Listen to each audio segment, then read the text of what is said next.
Sementara itu pemirsa, mendekati Hari Raya Natal dan Tahun Baru, PT PLN melakukan apel siaga terkait persiapan pasukan di bagian unit guna menjaga ketersediaan aliran listrik pada Sentero Palembang.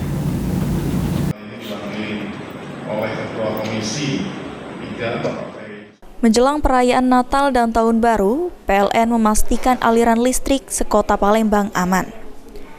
General Manager PLN UID S2 JB Palembang, Tony Wahyu Wibowo mengatakan telah membangun beberapa posko, terdapat genset, unit power supply, dan unit gardu bergerak untuk menyokong pasokan listrik di Palembang.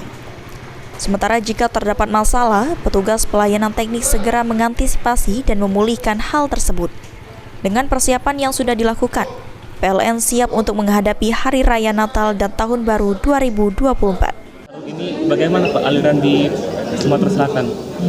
Menjelang Nataru kita sudah melakukan apel siaga di minggu lalu, kemudian juga kemarin kita lakukan lagi apel siaga terkait kesiapan teman-teman di unit untuk menghadapi Natal dan Tahun Baru. Kemudian juga dibangun posko-posko, kemudian juga kesiapan dari genset, UPS, UGB, dan juga dari teman-teman pelayanan teknik, agar nanti kalaupun ada masalah kita bisa cepat mengantisipasi dan memulihkannya. Siap, PLN siap untuk menghadapi Nataru. Hafidz Zainul, PAL TV.